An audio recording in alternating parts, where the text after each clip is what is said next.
selecionar aonde que eu vou convocar e colocar cada um deles, quem com quem pode ser utilizado para chegar nesses objetivos da minha anestesia. E se faltar algum deles, o que eu faço? A gente vai entender também que a gente consegue trabalhar da mesma forma, nem sempre a gente teve todas essas opções disponíveis dentro da prática da anestesia para a gente trabalhar. Então, um pouco disso que a gente vai conseguir falar dentro da utilização desses fármacos.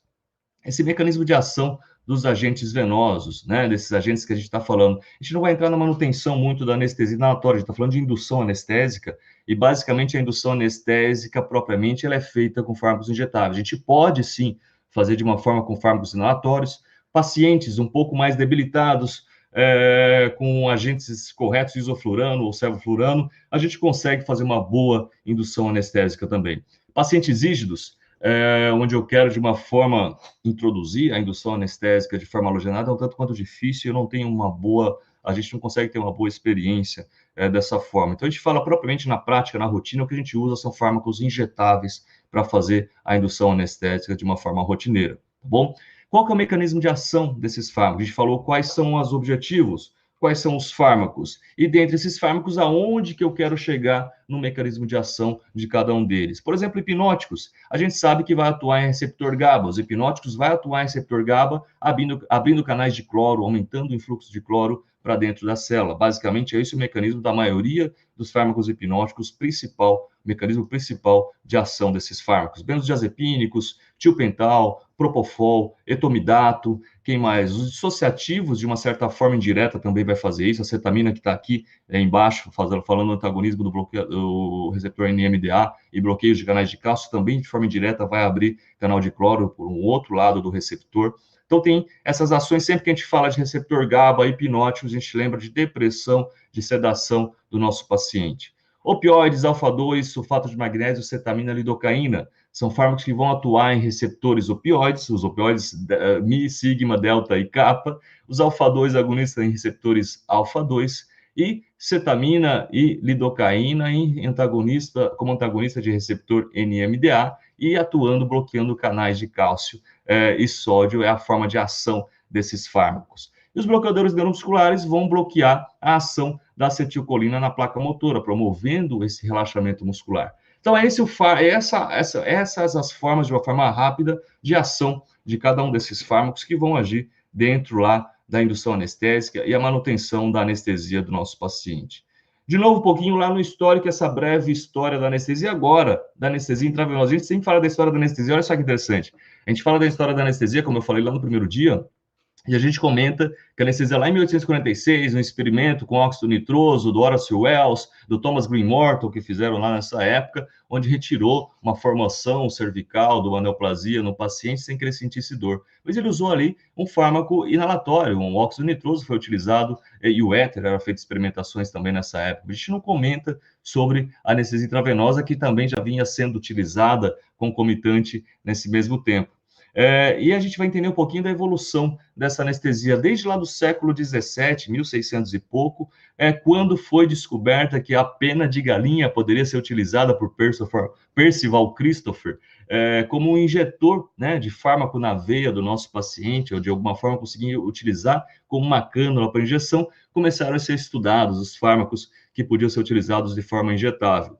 Só em 1853 talvez tenha sido a grande evolução da anestesia intravenosa, com a invenção da agulha oca e da seringa, no mesmo ano, olha só, por Francis Rindis e Charles Gabriel, onde começaram a inventar a seringa e a agulha, que naquela época era reutilizável, mas já era factível, que aí sim, evoluiu a anestesia intravenosa nos anos subsequentes, utilizando hidrato de cloral na sequência, em 1872, o Edonal foi utilizado também em 1909, 1913 o paraldeído foi utilizado como fármaco anestésico. Lá em 1916, o sulfato de magnésio já começou a ser utilizado por Peck e Meltzer. Inclusive, esse artigo de 1916 é um dos artigos que eu disponibilizei algumas vezes já, mostrando a utilização do sulfato de magnésio e qual que é a ação do sulfato de magnésio dentro do protocolo anestésico.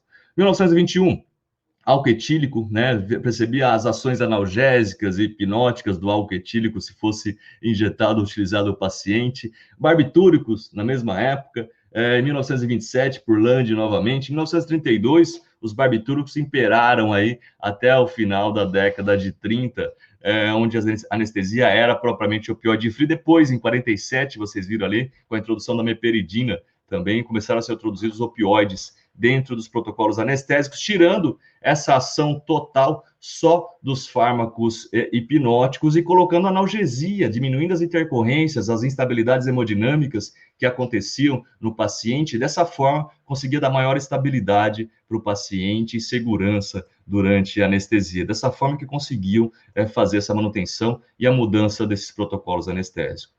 Portanto, essa indução anestésica, ela é um momento em que procede depois da pré-indução, que eu posso utilizar de vários fármacos, esse momento que antecede a indução, onde o anestesista deverá prever e planejar a conduta anestésica. Sem falar dos fármacos e da conduta que a gente vai ter ali, é o momento onde eu tenho que preparar o centro cirúrgico, preparar o que eu vou utilizar durante o procedimento, posso fazer a pré-oxigenação no paciente, verificar se é paciente de risco ou não, verificar se eu tenho todos os fármacos disponíveis de emergência, material, laringoscópio, sonda endotraqueal, checar circuitos anestésicos, aparelho de anestesia, oxigênio, disponibilidade, anestésico inalatório, se eu vou utilizar, enfim, é o momento onde eu vou organizar o circo, momento pré-indução, eu vou organizar o circo para começar a organizar o avião, para poder decolar o nosso avião e seguir em plano de voo que foi pré-determinado já. Então, é o momento que a gente se empara, organiza tudo, pensa, e agora? Tá tudo ok? Beleza, vamos lá. Ligando os motores para poder fazer a indução anestésica, o que vai, normalmente, colocar o nosso paciente sob intubação orotraqueal. Consegue ver aqui? Eu perguntei dias atrás que espécie vocês acham que é essa na intubação orotraqueal. Vocês já viram uma glote desse jeito? Chuta aí. Diz aí nos comentários. Diz aí nos comentários. Tem uma pergunta ali embaixo da Paula, depois eu vou responder. Depois eu vou responder sobre a placa motora dentro da anestesia, Paulo, ali. Mas se tiverem perguntas, façam lá nas perguntas que a gente vai falar. Alguém acerta a espécie, sei lá, será ali nos comentários? Vai dizendo aí nos comentários para eu saber. Quem está chegando agora, a gente vai fazer um sorteio no final do livro Veterinário de Sorte. Se você chegou agora, depois do início da aula, suíno, morcego. Pô, Vitor, morcego, cara, não. É um suíno, é um porco isso daqui, tá? A intubação orotraqueal de suíno que a gente está fazendo com a lâmina bem comprida. Essa foi uma foto legal que a gente conseguiu ver a glote lá no fundo. Agora, fácil, né? Tigre, a gente conseguindo fazer intubação, a gente pode fazer intubação guiada em alguns pacientes, em algumas espécies. A gente consegue fazer intubação dessa forma, com a mão pequena e um animal grande, né? Aqui, essa daqui vai aparecer. Essa foi uma intubação muito delicada, olha só. Com uma pinça anatômica, isso sou eu fazendo intubação, e um catéter venoso. 18, talvez fosse, ou 16. Olha só que legal. Intubando psitacídio, a gente consegue fazer. Quer filmar, Ana, de novo? A Ana quer filmar o vídeo aqui. Intubando psitacídio, intubando passeriforme, a gente consegue também, de alguma forma, da mesma maneira, com um pouquinho de cuidado, delicadeza, fazer intubação e manutenção desses pacientes dessa forma, né? Mantendo a oxigenoterapia desses pacientes. E a intubação, aqui. Deixa eu ver, esse daqui não vai passar. É o mesmo paciente que depois já foi colocado ali no circuito de oxigênio para manutenção anestésica por via inalatória. Também aqui, o passeriforme, a intubação de aves é bem tranquila, ela não tem epiglote, a gente consegue visualizar as cartilagens ali bem rostral, e os passeriformes é mais fácil do que o psitacídeo, que tem aquele bico mais curvado para fazer a intubação orotraqueal. E os caninos, né? Acho que talvez seja a espécie mais difundida e mais que a galera mais trabalha por aí. Os caninos, a gente consegue fazer intubação orotraqueal, e os felinos também, com um pouco mais, talvez, de espasmo e cuidado, mas a gente consegue também fazer intubação orotraqueal nessas espécies. Enfim, as intubações que a gente faz, sempre coloque uma luva, ainda mais para filmar, né? Mas aqui eu estava sem luva. Sonda, laringoscópio, indução de uma forma correta, sem valsalva, com relaxamento adequado, hipnose e analgesia. O momento da intubação orotraqueal é um momento de bastante dor e estímulo álgico também.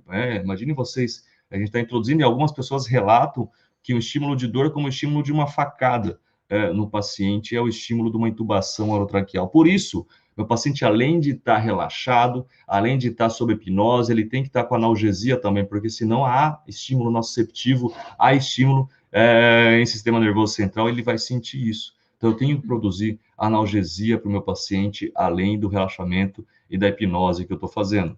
Então, é muito importante a gente entender